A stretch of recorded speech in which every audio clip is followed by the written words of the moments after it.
प्रेम से बोलिए आनंद कंद भगवान की जय। गुरुर्ब्रह्मा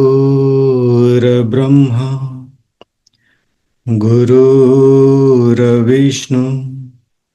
गुरुर्देव महेश्वर गुरुर्साक्षात् परम ब्रह्म तस्मै श्री गुरुवे नमः।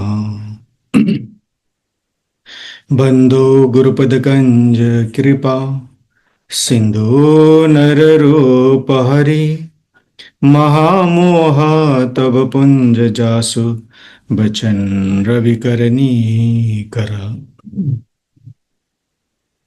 अखण्डमण्डलाकारं व्याक्तं वेनं चराचरं तत्पदं दर्शितं वेनं तस्मै श्रीगुरुवे नमः। प्रेम से बोलिए श्री सद्गुरुदेव महाराज की जय। आदि शक्ति श्री जगजननी माता जी की जय। परम संत श्री हंस जी महाराज की जय। सभी दिव्य परिवारों की जय। सभी पूजनीय संत महात्माओं की जय। सच्चे गुरु दरबार की जय। आज के इस यूए वीकली सत्संग में देश विदेश से उपस्थित सभी पूजनीय संत महात्मागण, प्रेमीगण एवं जिज्ञासु सभी को स्वागत और मेरा सादर जय श्री सच्चिदानंद। हर एक शुक्रवार की तरह आज भी हम लोग इस जूम के माध्यम से जुड़कर भजन और सत्संग का आनंद लेने जा रहे हैं। आप सभी से निवेदन है कि आज का जो जूम लिंक है आप लोग अपने इष्ट मित्र को शेयर करके उन्हें भी इनवाइट कर सकते हैं। आज के कार्यक्रम का उन्हें भी लाभ मिलेगा। तो चलिए आज का कार्यक्रम शुरू करते हैं गुरु वंदना से। और गुरु वंदना प्रस्तुति के लिए मैं आमंत्रित करता हूं हमारे गुरु बहन प्रतिमा सिकदेल जी जो दुबई से हैं। प्रेम से बोले सद्गुरुदेव महाराज की जय। गुरुर्ब्रह्मा गुरुर्विष्णु गुरुर्देव महेश्वरा गुरुदेव साक्षात् परम ब्रह्मा तस्मै श्री गुरुदेव नमः। तस्मै श्री गुरुदेव नमः।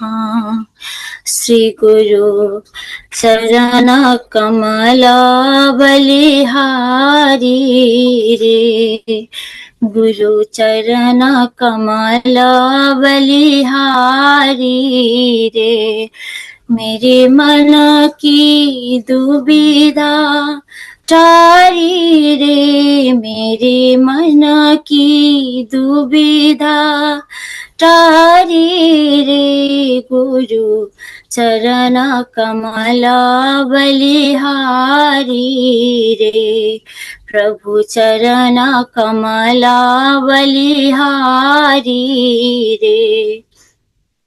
भव सागर में नीर पार भव सागर में नीर पार डूब रहा नहीं मिले किनारा डूब रहा नहीं मिले किनारा पल में लिया उबारी रे गुरु पल में लिया उबारी रे गुरु चरण कमला बलिहारी रे सतगुरु चरण कमला बलिहारी रे। काम क्रोध मद लोभ लुटेरे काम क्रोध मद लोभ लुटेरे जन्म जन्म के बैरी मेरे जन्म जन्म के बैरी मेरे सबको दीना मारी रे गुरु सबको दीना मारी रे गुरु चरण कमल बलिहारी रे सतगुरु चरण कमल बलिहारी रे दैत भाव सब दूर कराया दैत भाव सब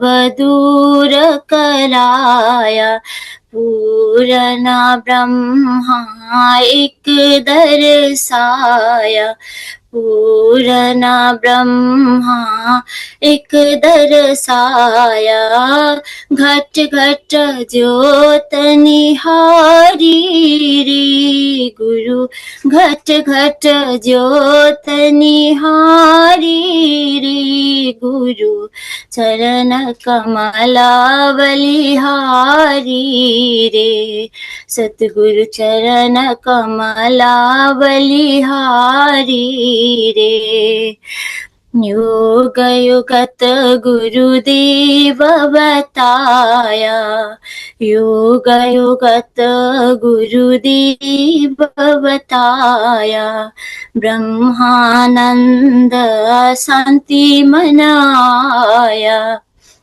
ब्रह्मानंद शांति मनाया मानुष देह सुधारी रे गुरु मानुष देह सुधारी रे गुरु चरण कमला बलिहारी रे प्रभु चरण कमला बलिहारी रे मेरी मन की दुविधा टारी रे मेरी मन की दुविधा टारी रे गुरु चरण कमला बलिहारी रे प्रभु चरण कमला बलिहारी रे सतगुरु चरण कमला बलिहारी रे प्रेम से बोले सतगुरुदेव महाराज की जय प्रेम से बोलिए आनंद कंद भगवान की जय। आदि शक्ति श्री जग जननी माता जी की जय। अति सुंदर गुरु वंदना प्रस्तुति के लिए हमारे गुरु बहन प्रतिमा सिकदेल जी को बहुत बहुत धन्यवाद। चलिए अभी सत्संग होगा। सत्संग के लिए मैं आपको ले चलता हूं भारत। हमारे आदरणीय गुरु भक्त ज्ञान वशिष्ठ जी को मैं अनुरोध करता हूं अपना अनुभव हमारे साथ साझा करने के लिए। प्रेम से बोलिए श्री सद्गुरुदेव महाराज की जय। देखिए अभी प्रतिमा बहन एक गुरु वंदना गा रही थी और उसमें जो साइकिल लाइन थी कि मेरे मन की दुविधा टारी रहे, तो मैं इसी क्रम को आगे बढ़ाने वाला हूं और कि ये जो मन की दुविधा है, ये मन की दुविधा क्या है और कैसे एक छोटा सा एक्शन हमारा हमको हमारे इस आध्यात्मिक मार्ग में और ये जो ड्यूलिटी का जो एक गेम हमारी पूरी लाइफ में चलता है, इसको हम कैसे रिमूव कर सकते हैं, कैसे हम भजन के मार्ग में आगे बढ़ सकते हैं। देखिए आप सबने मैं एक हिंदी के पोएट हैं डॉक्टर कुंवर बेचैन, तो उनकी एक पोयम है। मैं चाहता हूं कि हम एक बार मैं उस पोयम को आपके सामने पढ़ने की कोशिश करता हूं। और डॉक्टर कुंवर बेचैन की ये जो पोयम है मुझे इसलिए बहुत अच्छी लगती है क्योंकि ये बात करती है जीवन को कैसे हमको जीना है, जीवन जीने का तरीका क्या होना चाहिए। ये वो छोटी सी पोयम, करीब 6-8 लाइन की पोयम है, ये हमको बताती है। और वो कहते हैं कि ये लफ्ज आईने हैं, मत इन्हें उछाल के चल, अदब की राह मिली है तो देखभाल के चल, कहे जो तुझसे उससे सुन और अमल भी कर उस पर, गजल की बात है उसको ना ऐसे टाल के चल। सभी के काम में आएंगे वक्त पड़ने पर, तू अपने सारे तजुर्बे गजल में ढाल के चल, मिली है जिंदगी तुझको इसी ही मकसद से, संभाल खुद को भी और औरों को भी संभाल के चल। कि वो क्या बोलते हैं कि जो शब्द हम बोलते हैं ये किसी आईने के समान है, it is just like a mirror. ठीक है, जो भी शब्द हम बोलते हैं उससे हमारा जो पर्सनालिटी है वो पर्सनालिटी रिफ्लेक्ट होती है। जैसे मिरर हमको हमारी असलियत दिखाता है ना, वैसे ही जो शब्द बातचीत में हम प्रयोग में लाते हैं वो शब्द हमारी पर्सनालिटी का रिफ्लेक्शन लोगों को दिखाते हैं। इसलिए शब्दों का प्रयोग बहुत सावधानी से हमको करना चाहिए, बिना सोचे समझे और अपमानजनक तरीके से इनका इस्तेमाल नहीं करना चाहिए, जिसको कहते हैं ना कि इन्हें उछाल के ना चल। तो अपमानजनक तरीके से शब्दों का इस्तेमाल नहीं करना चाहिए। दूसरी बात क्या कहते हैं, कहे जो तुझसे उसे सुन अमल भी कर उस पर, गजल की बात है उसको ना ऐसे टाल के चल। कि कोई भी व्यक्ति हमसे अपना अनुभव साझा करता है, कोई भी व्यक्ति हो वो हमसे कोई ना कोई अपना अनुभव साझा करता है, तो केवल, और यदि वो विशेषकर कोई ज्ञानवर्धक जानकारी है, यदि कोई नॉलेज शेयरिंग का वो सब्जेक्ट है, तो केवल उसको सुनना ही काफी नहीं है, बल्कि उन अच्छी बातों को अपने आचरण में और व्यवहार में भी लाना चाहिए। और ये जीवन का एक महत्वपूर्ण सूत्र है कि कैसे सामान्य व्यवहार, हमारा जो सामान्य व्यवहार है और जो लोगों का एक्सपीरियंस है उसको नॉर्मल ना समझ करके, बेकार ना समझ करके, बल्कि उनको गंभीरता से हमको लेना चाहिए। सभी के काम में आएंगे वक्त पड़ने पर, तू अपने सारे तजुर्बे गजल में ढाल के चल। कि जीवन में बहुत सारी चीजें हम सीखते हैं, है ना, ट्रायल एंड एरर हम लोग चलते हैं, है ना, और उसमें हमको बहुत सारे अनुभव मिलते हैं, बहुत सारे एक्सपीरियंसेस हमको मिलते हैं। तो वो जो अनुभव है, वो जो ज्ञान है, वो जो एक्सपीरियंस है, वो बहुत कीमती है। और उस कीमती ज्ञान को, उन अनुभवों को हम केवल अपने तक सीमित ना रखें, बल्कि उसको हम अपने समाज में जो पीयर्स हैं उनके साथ हम उसको साझा करें, क्योंकि वो केवल हमारा ही उससे भला नहीं होगा, बल्कि वो और लोगों के भी काम आएंगे, उनका भी मार्गदर्शन कर सकेंगे। और अंत में वो कहते हैं कि मिली है जिंदगी तुझको इसी ही मकसद से, संभाल खुद को भी और औरों को भी संभाल के चल। के ये इस पूरी पोएट्री का जीस्ट है। वो क्या कहते हैं कि ये जो जीवन है, ये जीवन हमको एक विशेष उद्देश्य के लिए मिला है, ठीक है, और वह उद्देश्य अपना स्वार्थ सिद्ध करना नहीं है। जीवन का असली मकसद यह है कि हम पहले खुद को सुधारें, हम खुद को संभालें, अपनी जिम्मेदारियों को समझें और समाज में रहते हुए दूसरा को भी ध्यान रखें, दूसरों को भी मदद करें और उन्हें भी सही राह पर चलने का सहारा दें। यही मानव जीवन का वास्तविक धर्म है। और यदि आप इस पूरी कविता को सुनेंगे तो वो क्या कहती है, वो यही कहती है कि भाई हमारा जो व्यक्तिगत आचरण है वह शुद्ध होना चाहिए। पहला, व्यक्तिगत आचरण शुद्ध होना चाहिए। दूसरा, हमारे अनुभवों का आदान प्रदान करना बहुत जरूरी है। और तीसरा, कि हमारी एक सामाजिक जिम्मेदारी है और ये सामाजिक जिम्मेदारी हमको सिखाती है कि हमारे शब्द, हमारे कर्म और हमारे अनुभव सभी का उपयोग जीवन को बेहतर बनाने के लिए होना चाहिए। देखिए, यदि हम इस लाइफ को थोड़ा सा एनालाइज करें तो हमारी इस लाइफ का जो अल्टीमेट गोल है वो क्या है?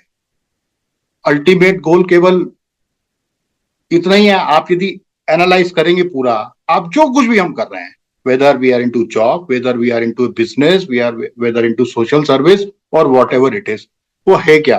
वो सिर्फ इतना ही तो है कि हम सब लोग हैप्पीनेस और पीस चाहते हैं, हम वेल्थ चाहते हैं और सिक्योरिटी चाहते हैं। भाई वेल्थ किस लिए है? वेल्थ केवल सिक्योरिटी के लिए ना, कि भाई हमारी लाइफ में किसी भी तरह का कोई कष्ट नहीं आए। मान लीजिए कोई रोग हो गया तो हम उसका ट्रीटमेंट करा सकें, किसी को कोई सपोर्ट की जरूरत है तो हम उसको फाइनेंशियल सपोर्ट कर सकें। तो पहला क्या हुआ? Happiness and piece. सेकंड, हमारा जो अल्टीमेट गोल है क्या है? वेल्थ और सिक्योरिटी। तीसरा क्या है? Meaningful connection. हम किस लोगों से संबंध बनाते हैं? उन्हीं लोगों से संबंध बनाते हैं ना जो, जहां पे हमारे विचार मिलते हैं, जहां पे हमारे गोल मिलते हैं, जहां पर हमारी आदतें मिलती हैं, हम ऐसे लोगों के साथ ही संबंध बनाते हैं।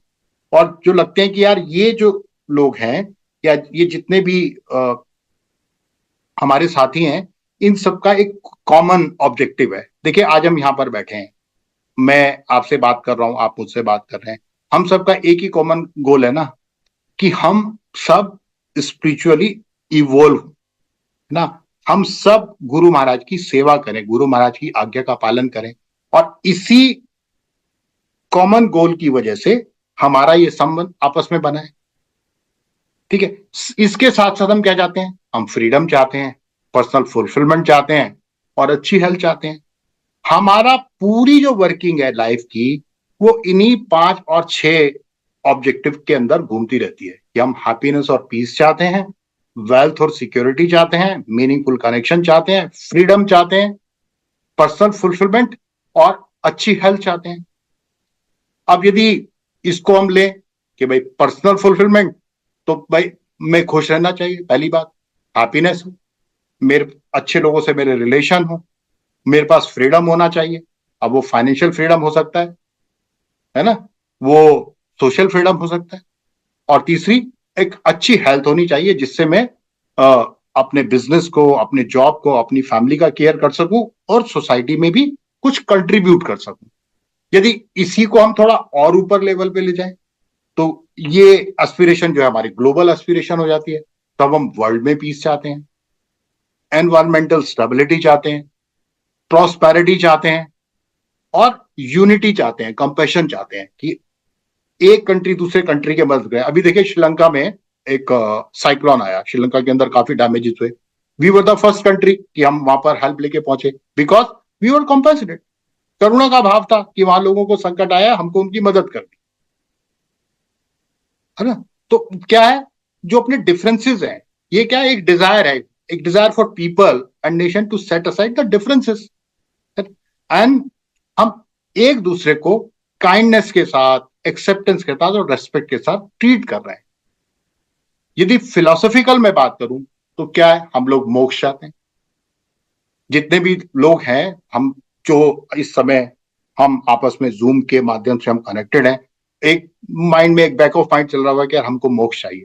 ठीक है, सनातन धर्म में ये अल्टीमेट गोल है ह्यूमन लाइफ का। ठीक है, एंड ये क्या है, एक एनलाइटनमेंट की स्टेट को दिखाता है कि जो हमको रिलीज कर दे, बर्थ और डेथ के साइकिल से रिलीज कर दे। उसके साथ साथ क्या है, लव फॉर ह्यूमैनिटी है हमारे में, और स्पिरिचुअल फुलफिलमेंट है कि हम उस डिजायर से अलाइन हो जाएं जो हायर पावर है, जो ईश्वरीय शक्ति है, उस ईश्वरीय शक्ति के साथ हम अलाइन हो जाएं और अपना जो ट्रू, जो हमारा स्पिरिचुअल एसेंस है, जो ट्रू, जो हमारी शेप है, उस ट्रू शेप को हम एक्सपीरियंस कर सकें। यही पूरा गोल है ना हमारा, चाहे वो इंडिविजुअल लेवल पे हो, फैमिली लेवल पे हो, ग्लोबल लेवल पे हो या फिलोसॉफिकल लेवल पे हो। कुल मिला के हम हैप्पीनेस एंड पीस चाहते हैं, हम वेल्थ और सिक्योरिटी चाहते हैं, मीनिंगफुल कनेक्शन चाहते हैं। अब ये जो, देखिए मैं ये बात क्यों बोल रहा हूं, क्योंकि ये जो स्टेज है, ये हमारे जीवन में तब ही संभव है जब हमारे मन में कोई दुविधा नहीं होगी, हमारा माइंड में स्टेबिलिटी होगी, हमारा माइंड स्टेबल होगा, तभी ये संभव है। जो हम अभी प्रार्थना में गा रहे थे कि मन की दुविधा टारी रहे, तो ये मन की दुविधा तभी संभव है जब हम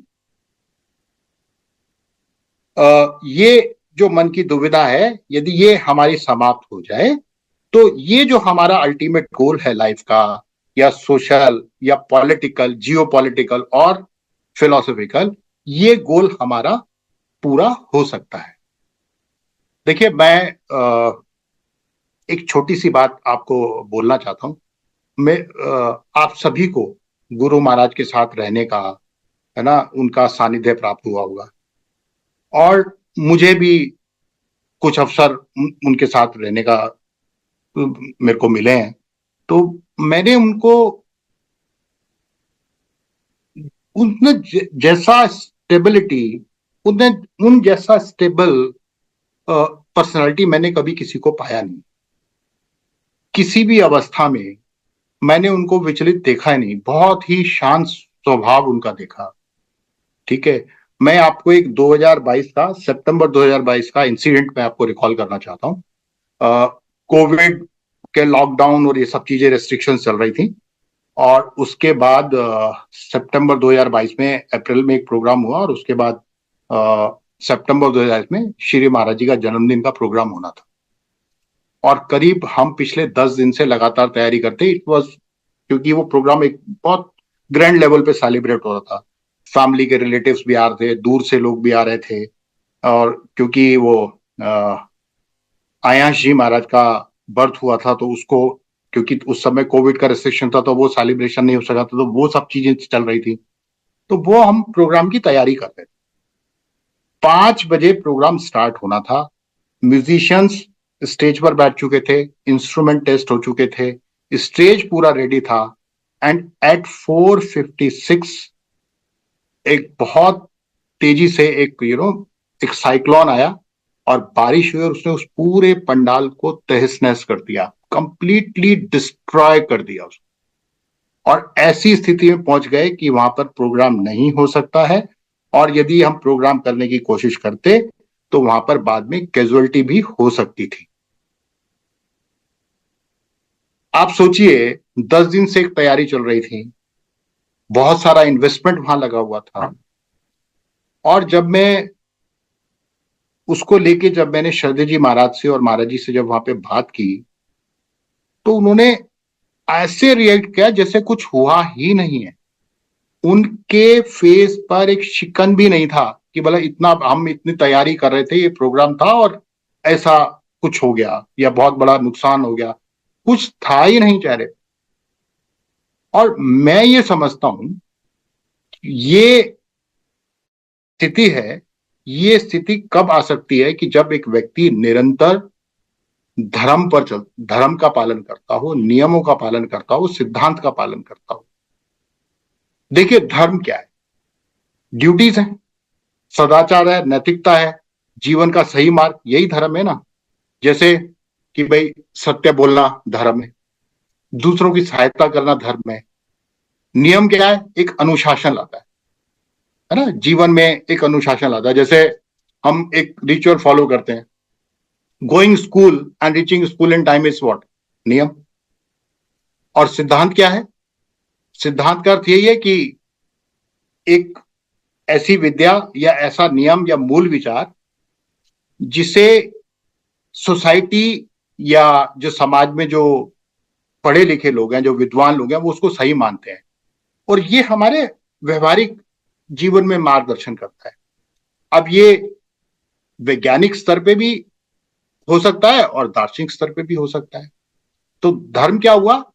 जीवन का मार्गदर्शन करने वाला नैतिक आधार क्या है? नियम क्या हुए?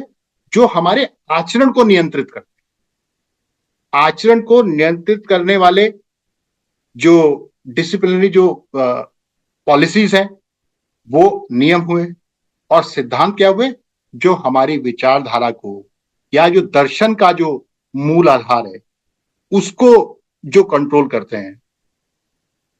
और जब हम इन तीन चीजों को, धर्म को, नियम को, सिद्धांत को अपने जीवन में अपनाते हैं, जब हम इनसे किसी भी परिस्थिति में जब इनका त्याग नहीं करते, तो ये क्या करते हैं? ये हमारी लाइफ को गाइड करने लग जाते हैं। जब हमारी life, when our life is guided by और glided by these three principles, right, तो क्या होता है? We attract people, we attract people. क्या हुआ? मीनिंगफुल रिसोर्स, जो मैंने अर्लियर बात की कि मीनिंगफुल रिसोर्स, ठीक है। Then we attract resources, wealth भी, एंड उसके साथ साथ हेल्थ और healthy mind, body and soul. ये जो कॉम्बिनेशन है ये हमारी लाइफ में साकार होने लगते हैं। तो जीवन को धर्म के साथ, नियम के साथ और सिद्धांत के साथ जीना ये बहुत जरूरी है। और ये जरूरी इसलिए क्योंकि जो हमारी बेसिक जो रिक्वायरमेंट है, जिसके चारों ओर हम घूमते हैं पूरी लाइफ, जो हम काम कर रहे हैं या जो भी एक्शन हम ले रहे हैं, वो उन्हीं चीजों को पाने के लिए हम लोग कर रहे हैं। अब उसके लिए ये बहुत जरूरी है कि हम धर्म का पालन, हम नियमों के साथ अपने आप को बांधें, हम उन सिद्धांतों का पालन करें जो हमारी लाइफ को सही दिशा निर्देश दे सकते हैं। देखिए, एजुकेशन का कंट्रीब्यूशन बहुत ज्यादा नहीं है लाइफ। यदि आप एज ए कैरेक्टर अपने आप को भी एनालाइज करेंगे तो you will find that education का जो कंट्रीब्यूशन है वो 10 से 20% है बस, केवल। हमारी पर्सनालिटी का और हमारे कैरेक्टर के अंदर एजुकेशन का कंट्रीब्यूशन इट्स 10 to 20%। लेकिन हमारे एक्शन, हमारे प्रिंसिपल, हमारा बिहेवियर, ये 80 से 90% कंट्रीब्यूट करते हैं। ये बताते हैं कि हम क्या हैं। हमारी एजुकेशन हमको नहीं बताती हम क्या है, हमारा व्यवहार बताता है, हमारे सिद्धांत बताते हैं, हमारे कर्म बताते हैं, हम क्या बोलते हैं, कैसे बोलते हैं, ये बताते हैं कि हमारा कैरेक्टर क्या है। एजुकेशन हमको हेल्प तो कर सकती है कि वो हमारे लिए बहुत सारी ओपनिंग्स के डोर ओपन कर सकती है, लेकिन वो डोर सदा खुले रहें और उन डोर से कभी एग्जिट का रास्ता हमको नहीं मिले, ये डिसाइड करता है हमारा कैरेक्टर, हमारे एक्शन, कि those doors will always remain open for us. So to build that character, what we need is, we need positive attitude, we need confidence. और confidence कैसा? Here I will run, and if I can't run then I'll walk, if I can't walk then I'll crawl, but I will never stop. ये confidence और ये positive जो attitude है ये हमको जीवन में आगे बढ़ाता है। अब ये सारी चीजें हैं जो कि नियम है, सिद्धांत है, धर्म है। देखिए, मुझे एक रामचरितमानस की एक बात याद आई कि जब गरुड़ जी को संशय हुआ भगवान राम को लेके कि यार आप कह रहे हो ये तो भगवान नारायण है ना, और ये तो 2 सांपों से बंधे हुए हैं, तो उनको संशय हो गया। तो काकभूषणी जी ने उनको सत्संग सुनाया। तो काकभूषणी जी क्या बोलते हैं कि नेम धर्म आचार तप, योग यज्ञ जप दान, और भेषज पुनि कोटिन कीजिए, नहीं रोग जाए हरिजान। कि हम जीवन में कितना भी अनुशासन क्यों ना बना लें, देखिए नियम क्या है? वो जीवन में अनुशासन का प्रतीक है, और नियमों का पालन करना इज नेम, वो आत्म संयम का प्रतीक है, वो मर्यादा का प्रतीक है। धर्म क्या है? सद्भावना, धर्म, ट्रुथ, है ना, नॉन वायलेंस, करुणा, प्रेम, क्षमा, ये यदि हमारे जीवन में, तो हम कह सकते हैं हम धार्मिक व्यक्ति हैं। केवल गुरु महाराज की छवि के सामने जाके यदि हम सिर्फ आरती कर रहे हैं और हमारे हृदय में यदि प्रेम नहीं है, यदि हम धर्म का पालन नहीं कर रहे हैं, हमारे हृदय में करुणा नहीं है, यदि हमारे अंदर क्षमा का भाव नहीं है, तो कैसे धार्मिक व्यक्ति हैं? हमारे आचार में, वो यही कहते हैं ना, नेम धर्म आचार तप। तो हमारा आचार, हमारा आचरण कैसा होना चाहिए? हमारी वाणी और कर्म में शुद्धता होनी चाहिए। कठिनाइयों को सहन करने की क्षमता होना, यही तपस्या है। इंद्रियों को अपने नियंत्रण में रखना, यही तपस्या है। परमात्मा का हमको ज्ञान हो जाए, आत्मा का हमको ज्ञान हो जाए, यही तो ज्ञान है। उसका अनुभव हमको हो जाए, यही तो ज्ञान है। ठीक है। और लोगों की निस्वार्थ सेवा करना, हमारे अंदर त्याग की भावना होना, जीवन में पुण्य कर्मना, यही यज्ञ है। ईश्वर का सुमिरन जप है। लोगों की मदद करना, ये दान है। लेकिन तुलसीदास जी क्या कहते हैं, आपको काकभूषण जी क्या कहते हैं कि नेम धर्म आचार तप योग यज्ञ जप दान और भेषज पुनि कोटिन कीजिए, नहीं रोग जाए हरिजा। वो ये कहते हैं कि हम अपने जीवन में ये सारे नियम क्यों ना अपना लें, और उसके अलावा और करोड़ों चीजें, करोड़ों साधन क्यों ना एडॉप्ट कर लें, लेकिन इन सब से मन का जो विकार है, जो मन के जो रोग हैं, वो दूर नहीं किए जा सकते। वो दूर कब हो सकते हैं? वो दूर हो सकते हैं केवल और केवल प्रभु को जानने के बाद। और तो इसलिए मैं एक एक स्टेप इसलिए आपसे बात कर रहा हूं कि एक एक्शन दूसरे एक्शन से जुड़ा हुआ है। पहला जो मैंने बात की कि हमारा आचरण कैसा होना चाहिए, हमारा आचरण। दूसरा जो हमने बात की कि हमारी जो लाइफ जहां पे घूमती है। और तीसरी हम जो बात कर रहे हैं कि हमारे जीवन में ये धर्म, नियम और सिद्धांत, लेकिन ये सब चीजें जुड़ी किससे हैं? ये सब चीजें जुड़ी हैं ज्ञान से। ये सब चीजें जुड़ी हैं ईश्वर के अनुभव से, आत्मा के अनुभव से। यदि ये अनुभव हमको हैं, क्योंकि देखिए, जब ज्ञान हमारी इन जब साधनों से जुड़ जाता है, जब ज्ञान हमारी बुद्धि से जुड़ जाता है, तो हमारी बुद्धि शुद्ध हो जाती है। जब ज्ञान हमारे मन से जुड़ जाता है, तो हमारा मन शुद्ध हो जाता है। जब ज्ञान को जान के जब हम समर्पित भाव से, है ना, जब समर्पित भाव से हम जो भी काम करते हैं ईश्वर से प्रेरित होके, तो वो सारे कर्म हमारे शुद्ध हो जाते हैं। यदि हम ईश्वर को नहीं जानते हैं, तो कहीं ना कहीं हमारे अंदर कोई ना कोई ऐसा दोष रह जाता है जो कि हमारे अंदर अहंकार को, अभिमान को जन्म देता है, और वो हमारी पूरी लाइफ की मेहनत को एक सेकंड में समाप्त कर देता है। और तो इसलिए ये बहुत जरूरी है कि हम ईश्वर को जानें। और ईश्वर को जानने के लिए देखो, हमको गुरु महाराज ने साधन दिए। उनकी एक ही आज्ञा है। जब भी सत्संग एंड होता है तो क्या हमको एक ही आज्ञा देते हैं कि भाई खूब भजन सुमिरन करो। पर हम में से कितने लोग उस आज्ञा का पालन करते हैं? कितने लोग उस आज्ञा का पालन करते हैं? और इसलिए क्योंकि हम वो नहीं करते, इसलिए ना तो हमारे जीवन से वो दुख समाप्त होते हैं, और ना हमें गुरु महाराज की जो विशालता है उसका अनुभव हो पाता। वो श्री रामचरितमानस में लिखा है कि निज अनुभव में कहूं कहेसा, निज अनुभव में कहूं खगेशा, और बिनु हरि भजन न चाही कलेशा। कि जब तक हम ईश्वर का भजन नहीं करेंगे, ईश्वर का सुमिरन नहीं करेंगे, हमारे मन के दुख, हमारे मन के दोष दूर नहीं होंगे।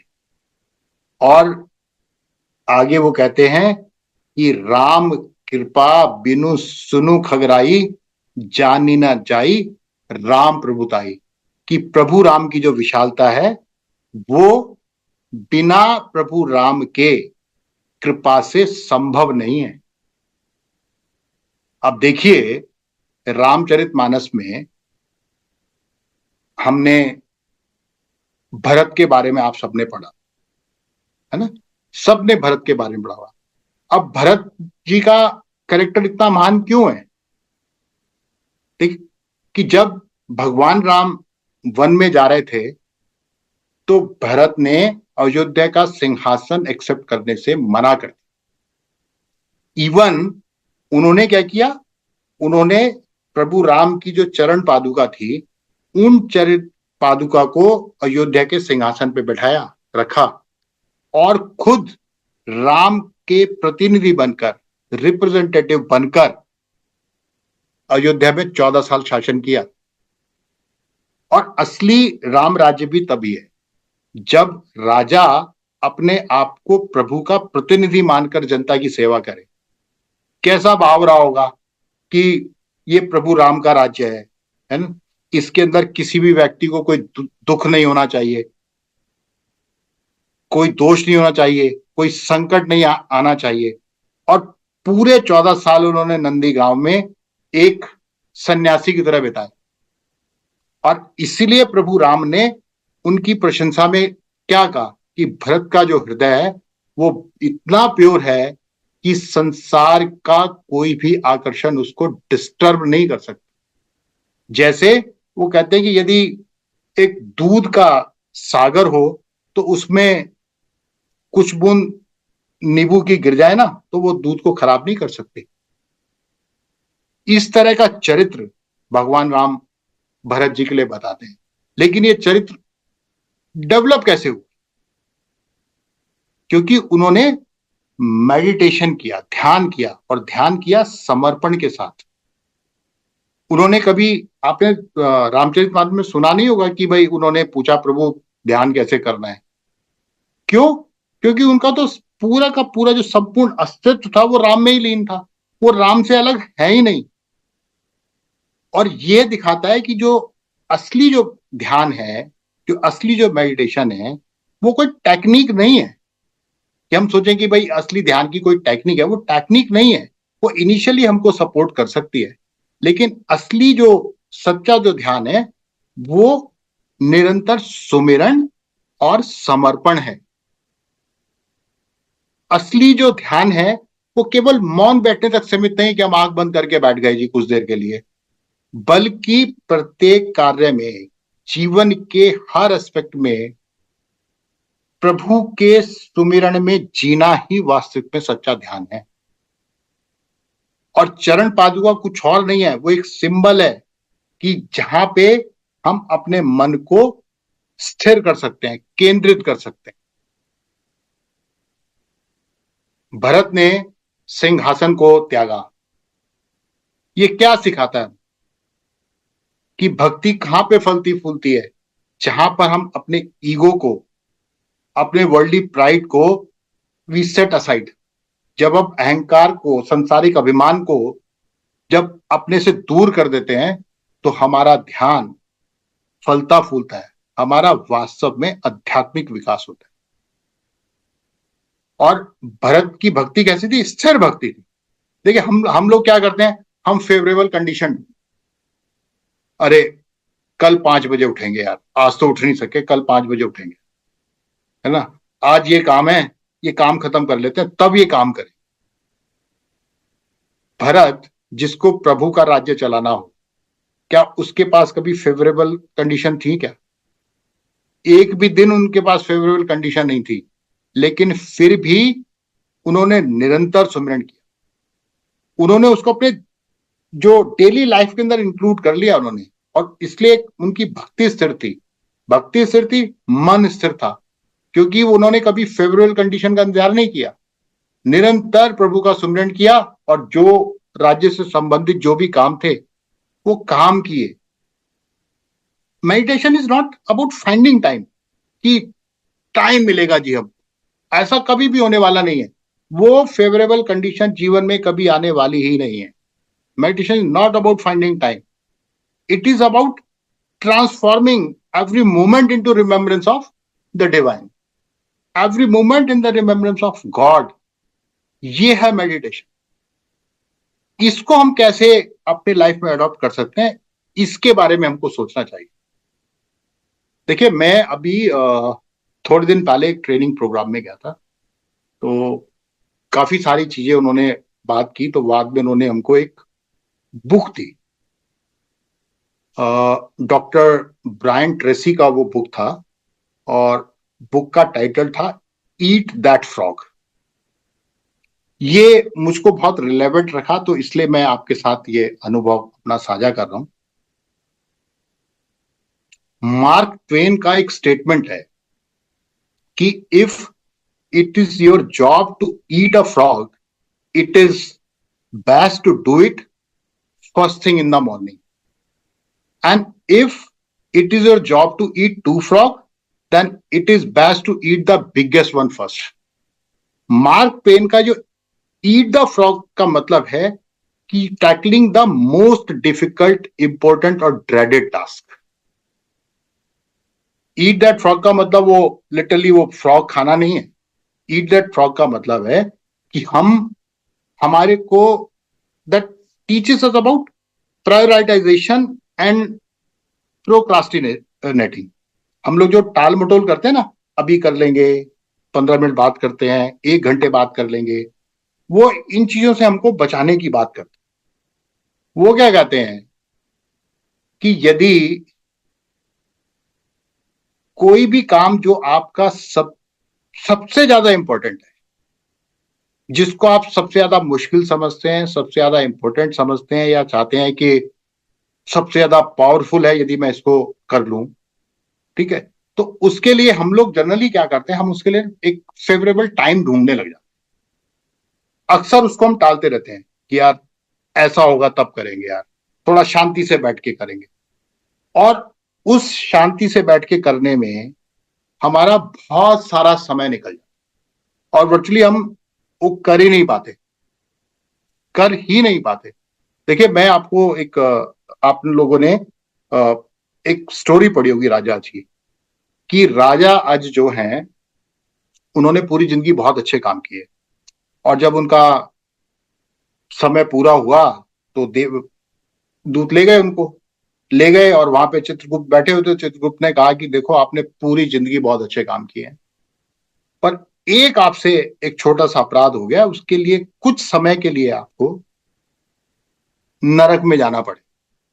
तो राजा जी ने सोचा, यार कुछ पल के लिए नरक में जाना है तो क्यों ना पहले इसको कर दिया जाए, और बाद में फिर तो पूरा स्वर्ग का आनंद लेना ही है।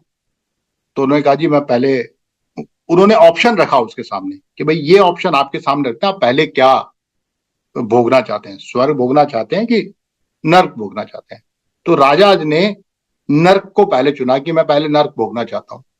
और उसमें कहते हैं कि वो एक गिरगिट बन गए, कैमेलियन बन गए, और उन्होंने एक कीड़ा खाया, पुण्य क्षीण होते चले गए, दूसरा खाया और क्षीण होते चले गए। तो वो कथा ये कहती है कि राजा अज ने पूरी जिंदगी स्वर्ग का मुंह नहीं देखा। यदि नरक में रहते हुए आपके कर्मों से आपके पुण्य क्षीण होते हैं, तो क्या स्वर्ग में रहते हुए आप वो कर्म नहीं कर सकते थे, या वो अपॉर्चुनिटी आपके सामने नहीं आती जिससे आपका नरक भी टल सकता था? ये भी संभव है ना। जब नरक में किया गया एक्शन हमारे स्वर्ग के जो अधिकार थे उनको छीन सकता है, तो क्या स्वर्ग में हमको वो अपॉर्चुनिटी नहीं मिलती कि जिससे हम नरक के जो रिजल्ट जो हमको वहां पर मिलना था वो नलीफाई हो जाते? तो मेरा कहने का अर्थ सिर्फ इतना है कि जो सबसे इंपॉर्टेंट जो टास्क है, जो सबसे पावरफुल है, या लगता है ये सबसे ज्यादा परेशान करने वाली है, वो हमको सुबह we have to do it as first thing in the morning. Guru Maharaj की आज्ञा का पालन करने से इंपॉर्टेंट हमारे जीवन में क्या है? हम सबके जीवन में क्या है? कुछ और है उससे ज्यादा इंपॉर्टेंट? और गुरु महाराज की आज्ञा क्या है? कि आप भजन सुमिरन करो, और उसको हम टाल रहे हैं। यदि हम ये निश्चय कर लें कि भाई सुबह सबसे पहले उठ के हमको भजन करना है, तो क्या होगा?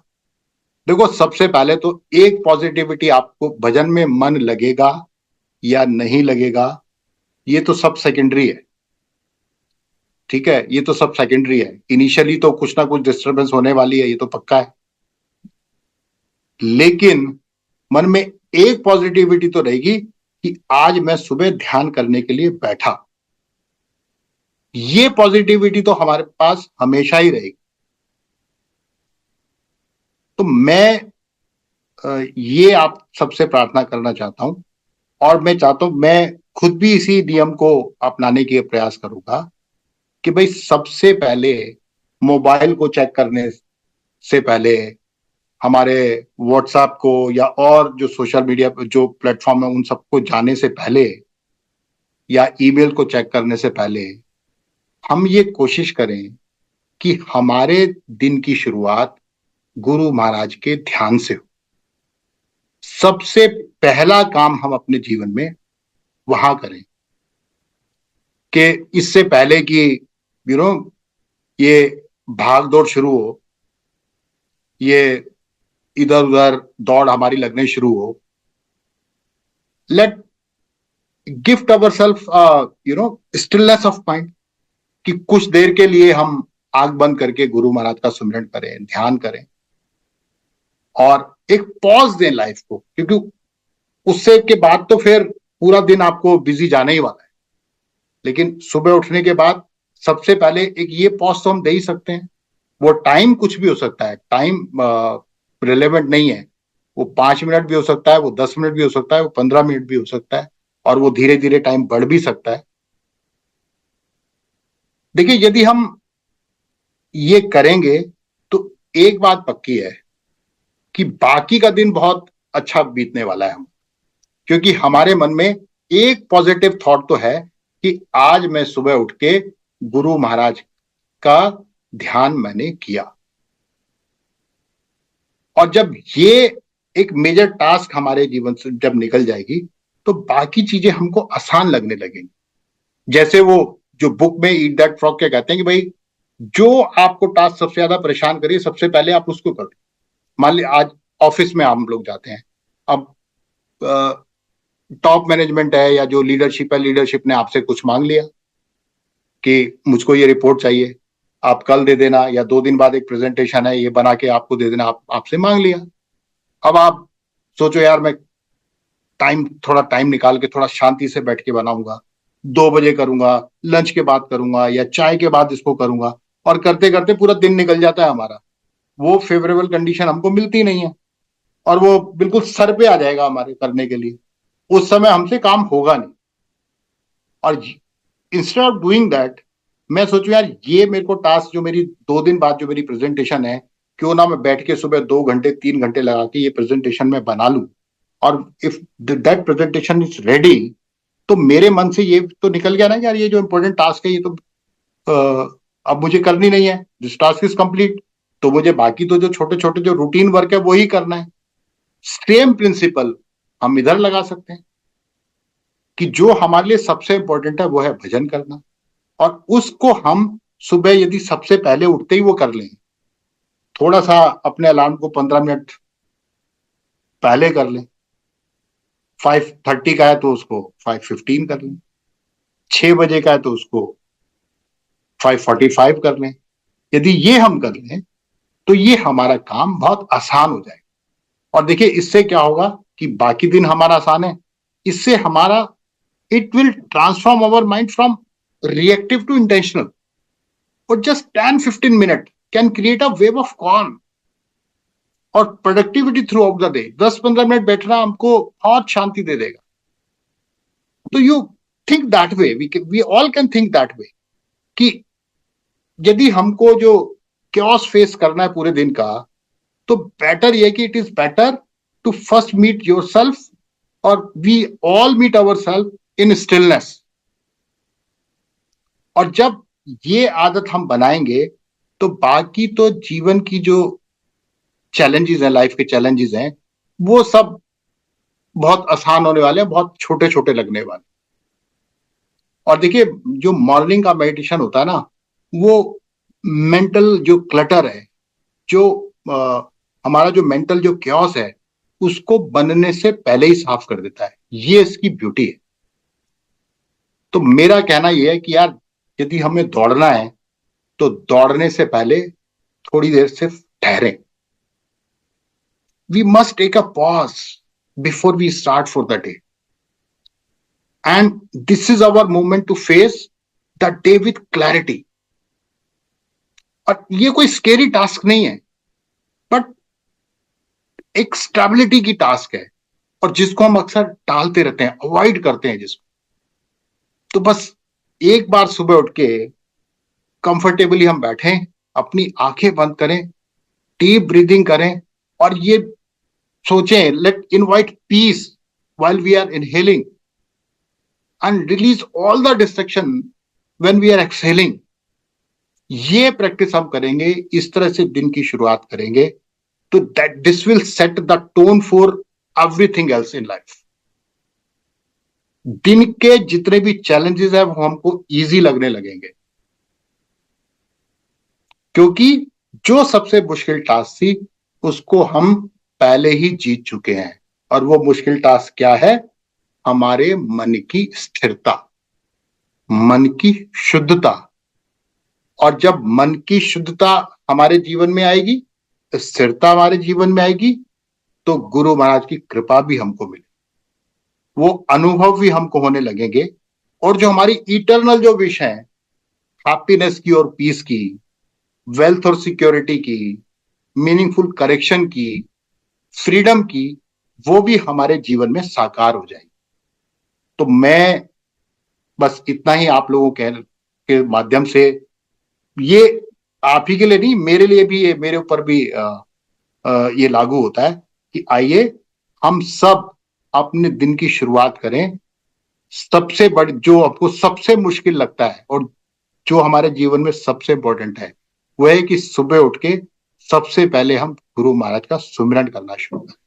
धन्यवाद। प्रेम से बोलिए श्री सतगुरुदेव महाराज की जय। प्रेम से बोलिए श्री सद्गुरुदेव महाराज की जय। आदि शक्ति से जगजननी माता जी की जय। हमारे आदरणीय गुरु भक्त ज्ञान वशिष्ठ जी को अपना अमूल्य अनुभव हमारे साथ साझा करने के लिए आपको बहुत बहुत धन्यवाद। आज का सत्संग थोड़ा सा समय लंबा होगा। मैं भाई जी को भी अनुरोध करता हूं, आप अपना सत्संग थोड़ा सा लंबा आज करिएगा, क्योंकि बहुत ही इंटरेस्टिंग टॉपिक के ऊपर में हमारे ज्ञान भाई ने बता के गए अभी। तो और भी भाई जी की तरफ से भी सुनना चाहेंगे हम सब। तो एक छोटा सा भजन प्रस्तुति है, आप सभी के आगे आनंद लीजिएगा। प्रेम से बोले श्री सद्गुरुदेव महाराज आदिशक्ति जगजननी श्री राजराजेश्वरी माता जी से शुद्ध सनातन मानव धर्म की गुरुदेव मेरे उस पार लगा देना, गुरुदेव मेरे नैया उस पार लगा देना। अब तक तो निभाया है, आगे भी निभा देना,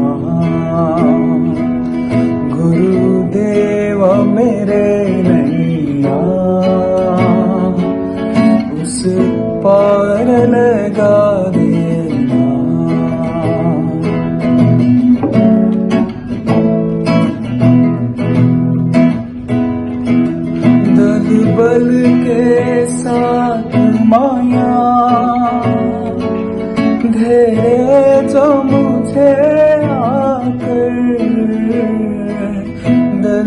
बल के साथ माया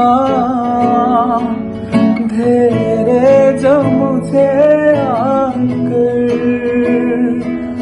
तुम देखते ना रहना, झट आके बचा लेना। गुरुदेव मेरे नैया उस पार लगा देना। शायद इस झंझट में मैं तुमको भूल जाऊं, शायद इस झंझट में मैं तुमको भूल जाऊं, पर नाथ मेरे तुमको मुझको ना भुला देना, पर नाथ मेरे तुमको मुझको ना भुला देना। गुरुदेव मेरे।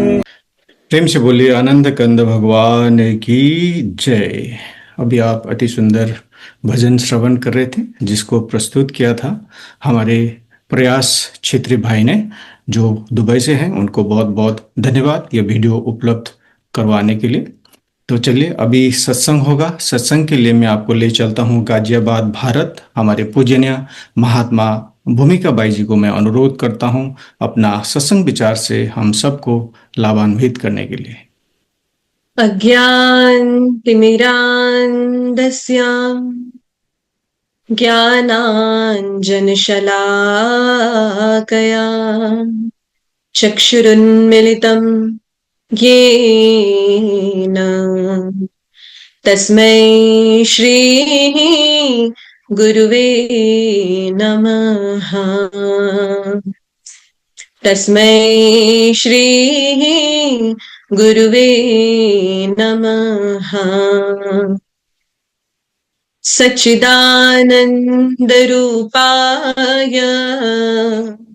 विश्वोत्पत्त्यादिहेतवे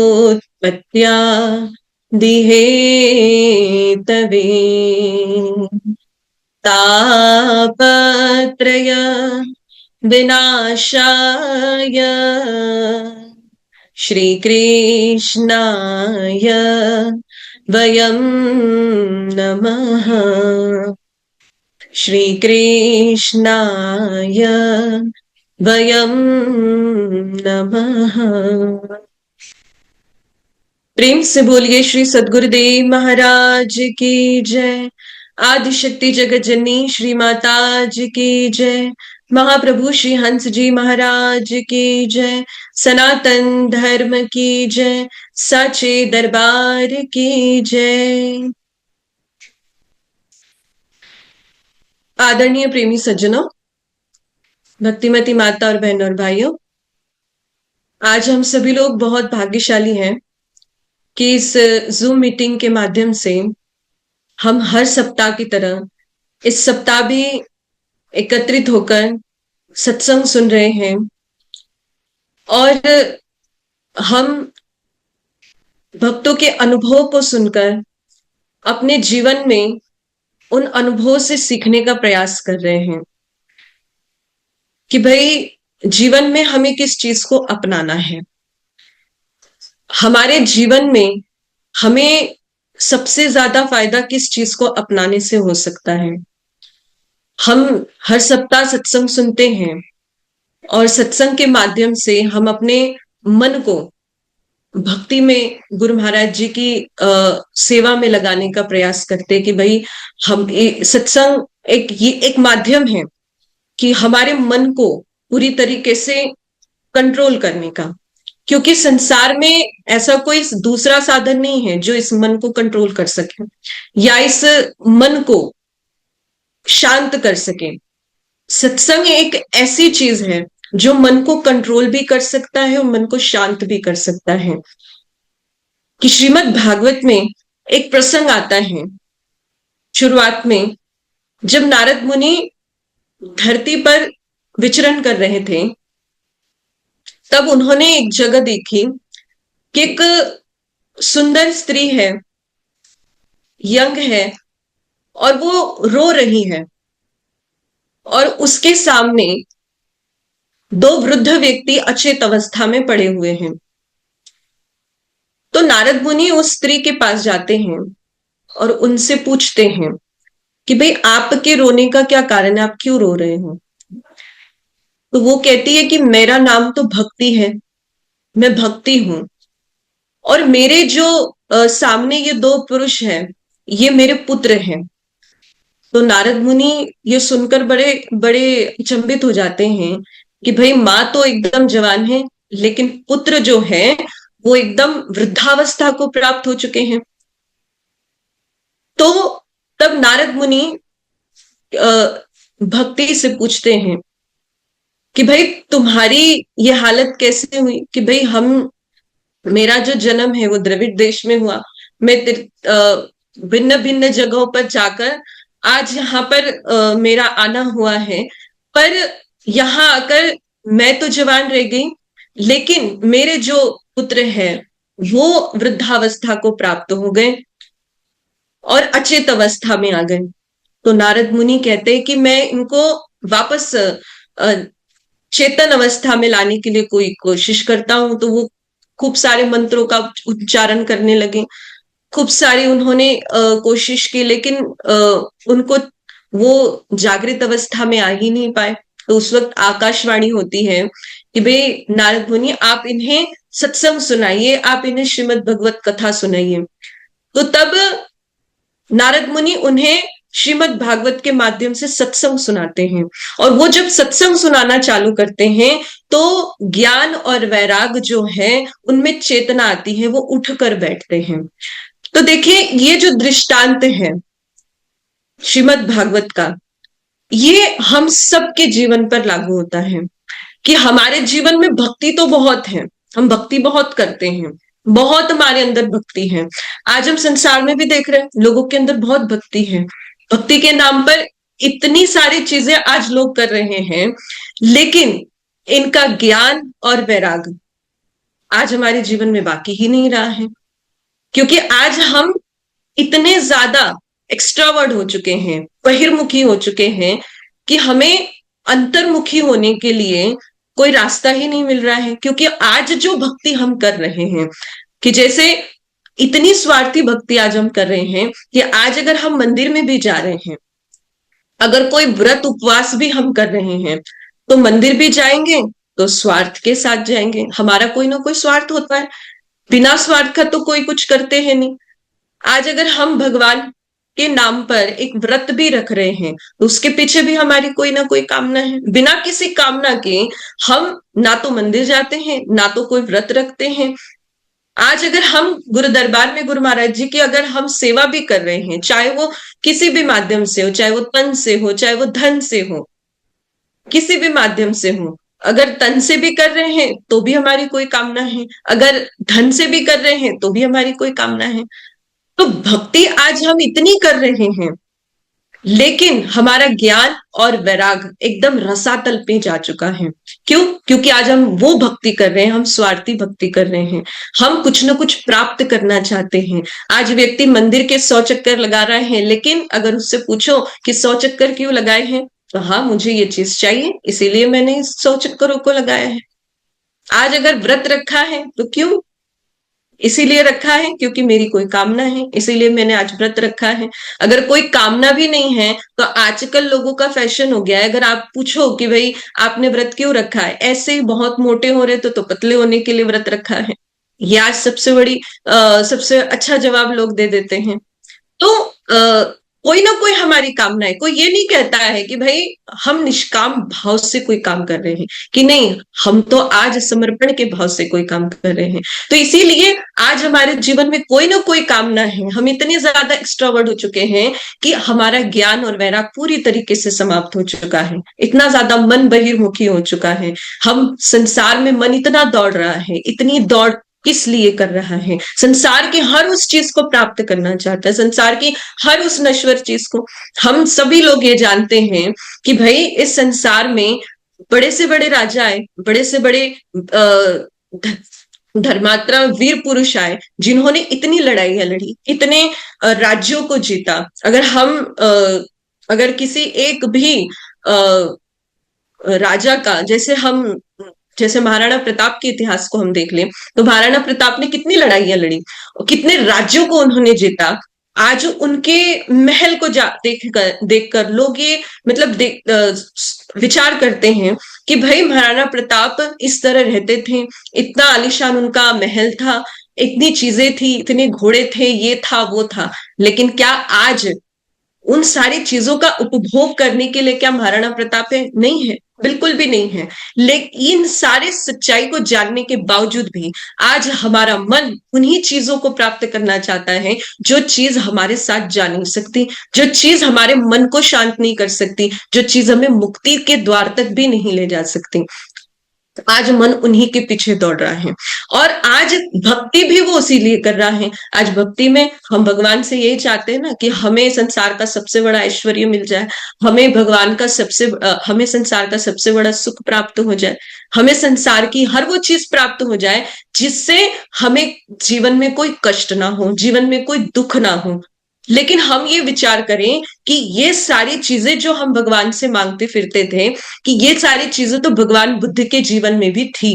वो सिद्धार्थ थे, वो राजकुमार थे, और उनका इतना बड़ा राजमहल था, और राजमहल में किसी चीज की कमी नहीं थी।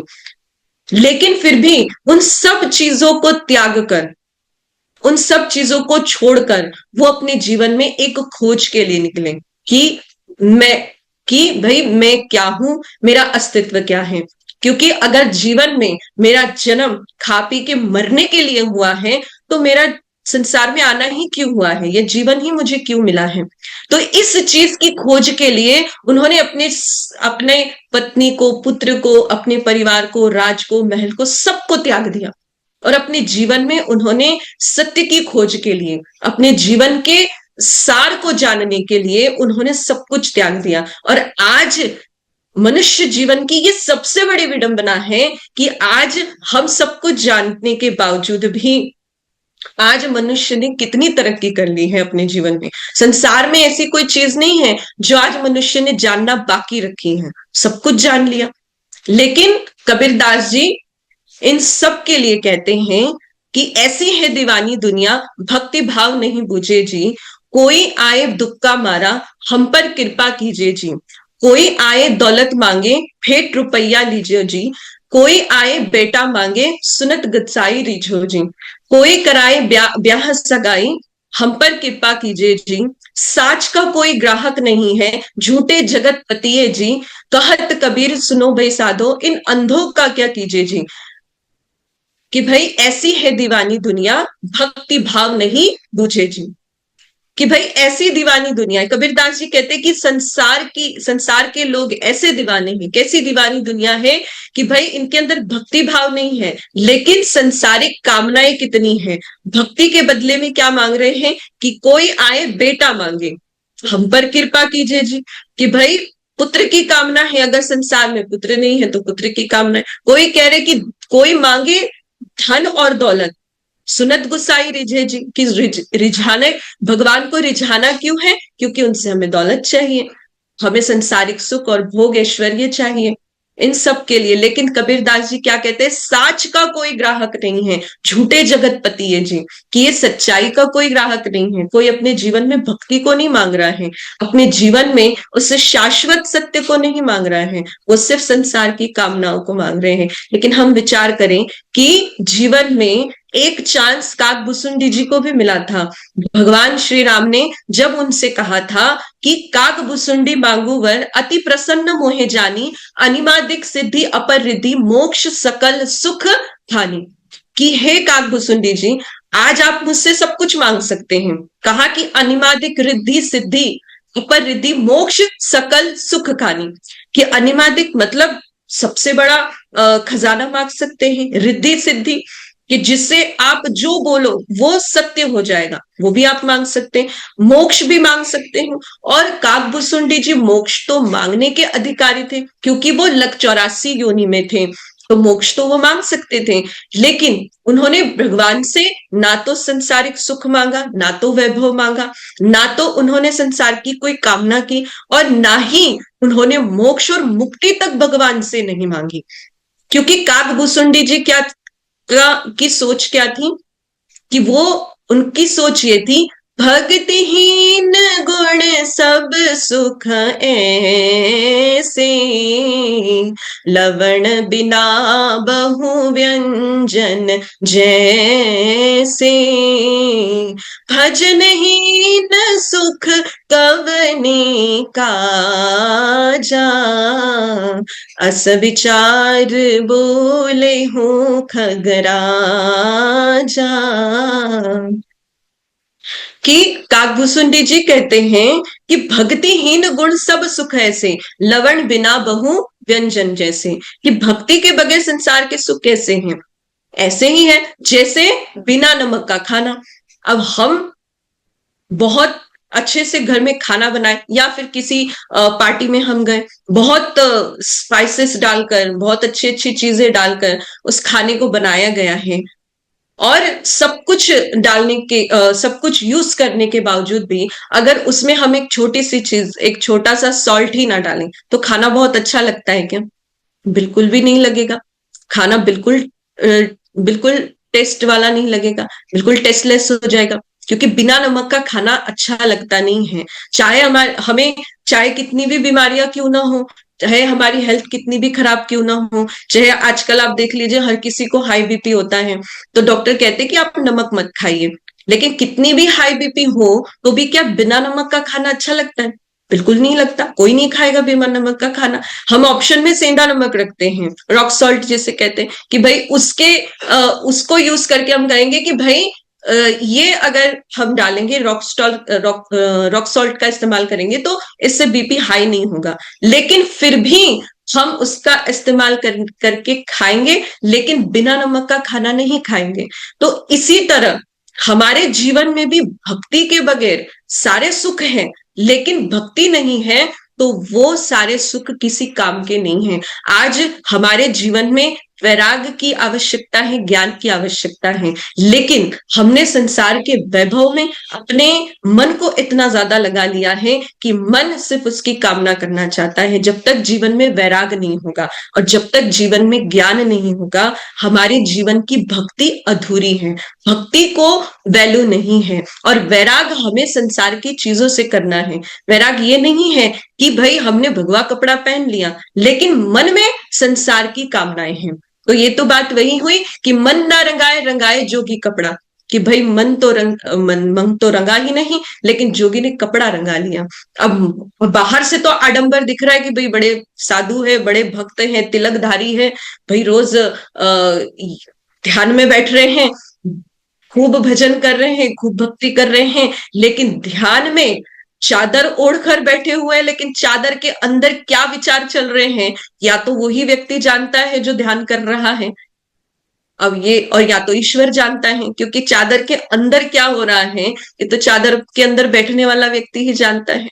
तो भाई हम आज इतने ज्यादा एक्स्ट्रावर्ट हो चुके हैं कि हमारे अंदर वैराग ही नहीं रहा है। हम संसार की चीजों से जब तक वैराग नहीं करेंगे, बाकी संसार की चीजों के अंदर निर्लेप होना, निष्काम होना, ये सबसे बड़ा वैराग है। क्योंकि सब चीजों के बीच में रहकर जब व्यक्ति निष्काम हो जाता है कि हमें किसी चीज से कोई फर्क ही ना पड़े कि हमारे जीवन में कुछ है या ना है। क्योंकि गुरु महाराज जी ने जब हमें ज्ञान दिया, जब गुरु महाराज जी हमें ज्ञान देते हैं तो सबसे पहली बात तो हमें वो निष्काम होना ही सिखाते हैं। वो हमें कर्म के बंधन से मुक्त होना ही सिखाते हैं। क्योंकि जिस तरह अर्जुन जिस तरह भगवान से कहता है कि नकांक्ष विजयम कृष्ण न च राज्यम सुखानि च, कि प्रभु ना तो मुझे विजय चाहिए और ना ही राज्य का सुख ही चाहिए, कि मैं ऐसे राज्य को और ऐसे सारे रक्त रंजित राज्य को लेकर क्या करूंगा, कि वो मोह में पड़े हुए थे। लेकिन भगवान ने उन्हें उस ज्ञान को देकर संसार के सारे मोह से ऊपर उठा दिया और उन्हें महाभारत जैसे युद्ध को लड़ने के लिए उनको सबसे आगे किया। तो ऐसे ही संसार भी युद्ध की तरह है, लेकिन वो जीता तब तक नहीं जा सकता जब तक हमारे जीवन में ज्ञान और वैराग दोनों बराबर ना हो। क्योंकि आज हम ज्ञान तो ले लेते हैं, लेकिन ज्ञान हम लेते क्यों हैं? अक्सर ज्ञान के माध्यम से हम साधना करते हैं, भजन करते हैं। हमारे जीवन में जब दुख आता है तब हमें साधना और भजन की सबसे ज्यादा याद आती है, लेकिन सुख में उसकी याद नहीं आती है। जब हमारे जीवन में दुख आएगा तो हमें सबसे ज्यादा दरबार की याद आएगी, संत महात्माओं की याद आएंगी, गुरु महाराज जी की याद आएंगी। हम सबसे ज्यादा प्रोग्राम्स में जाएंगे, गुरु महाराज जी का दर्शन करेंगे। हम सबसे ज्यादा संत महात्माओं के पास जाकर बैठेंगे, उनके पास हम सारे दुखड़ों को रो देंगे कि भाई जी हमारे साथ ऐसा हो गया, वैसा हो गया, सब कुछ उनके सामने खोल कर रख देंगे। लेकिन जब आपके साथ सारी अच्छी चीजें थी, आपके जीवन में सब कुछ अच्छा चल रहा था, तो तब आपको दरबार की भी याद नहीं आती थी, तब आपको संतों की भी याद नहीं आती थी। तब आपके जीवन में सब कुछ अच्छा चल रहा था, तब आपको संसार में सिर्फ आपके घर की याद आती थी, आपके फ्रेंड्स, सब सब आपके जो आपके जीवन में आपके मन को अच्छा लगता था आप वही करते थे। लेकिन जरा आपके जीवन में दुख आया तो वापस आप उस भक्ति के ट्रैक पर आते हो। तो ये कहा कि छिन उतरे छिन चढ़े ये तो सुमरन आए, कि भाई दुख आए तो आप सुमरन करो। आपके जीवन में अगर नेगेटिव अगर समय चल रहा है, अगर आपके जीवन में ऐसा समय चल रहा है जब आप ध्यान करेंगे और जब आपके जीवन में सुख आ रहा है तो आप ध्यान को पूरी तरीके से भूल जाते हो। तो ये स्वार्थी भक्ति हमारे जीवन में कभी ज्ञान और वैराग को नहीं ला सकती। इसीलिए हम समर्पित भाव से, निष्काम भाव से, गुरु महाराज जी ने हमें निष्काम होना ही सिखाया है, क्योंकि गुरु महाराज जी ने वही ज्ञान हमें दिया है कि जो भगवान कृष्ण ने अर्जुन को दिया था।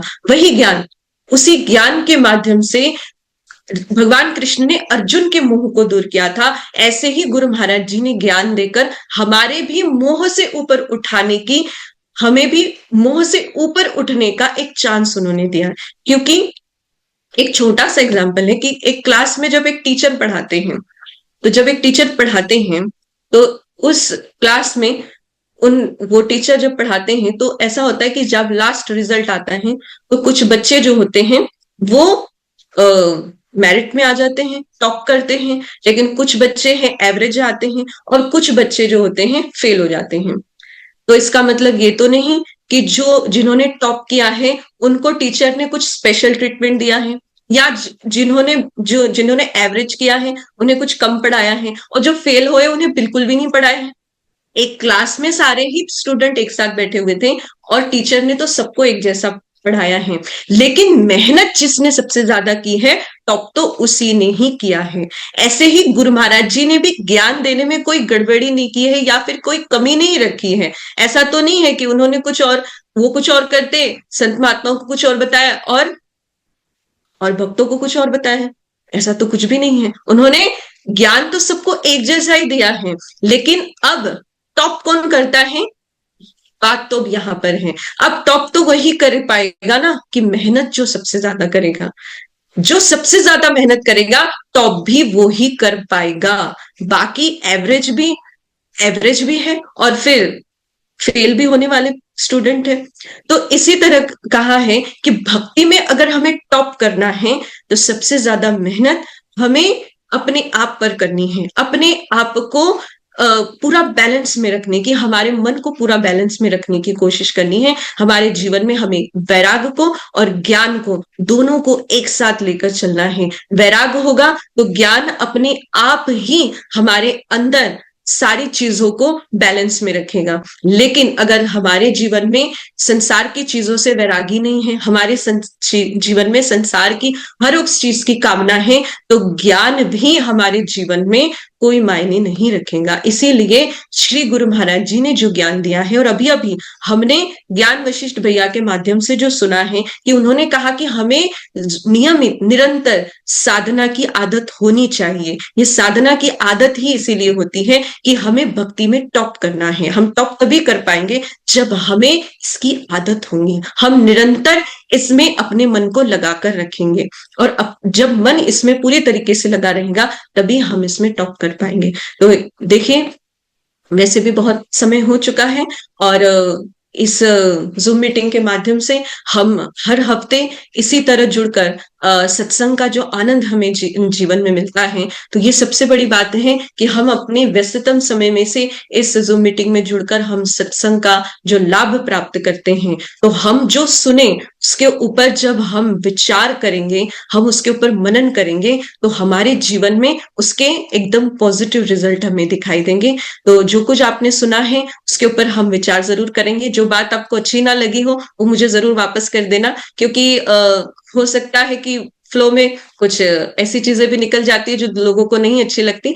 तो अगर ऐसा कुछ हुआ है तो वो चीजें मुझे वापस कर दीजिए। इन्हीं शब्दों के साथ प्रेम से बोलिए श्री सद्गुरुदेव महाराज की जय, श्री आनंद कंद भगवान की जय।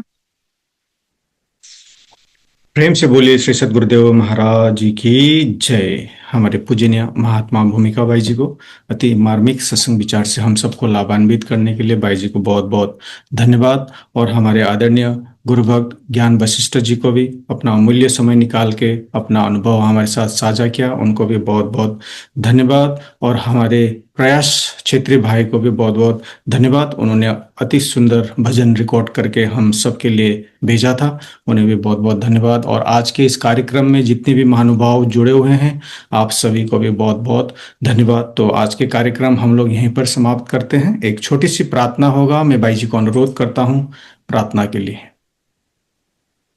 प्रेम से बोलिए श्री सद्गुरुदेव महाराज की जय। त्वमेव माता च पिता त्वमेव, त्वमेव बंधु च सखा त्वमेव, त्वमेव विद्या द्रविणं त्वमेव, त्वमेव सर्वं मम देव देव, त्वमेव सर्वं मम देव देव, त्वमेव सर्वं गुरुदेव देव।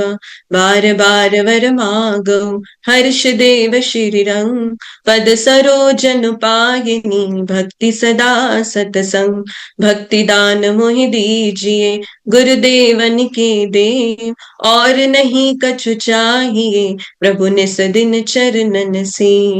प्रेम से बोलिए श्री सद्गुरुदेव महाराज की जय। आदि शक्ति जगत जननी श्री माता जी की जय। महाप्रभु श्री हंस जी महाराज की जय। सनातन धर्म की जय। साचे दरबार की जय।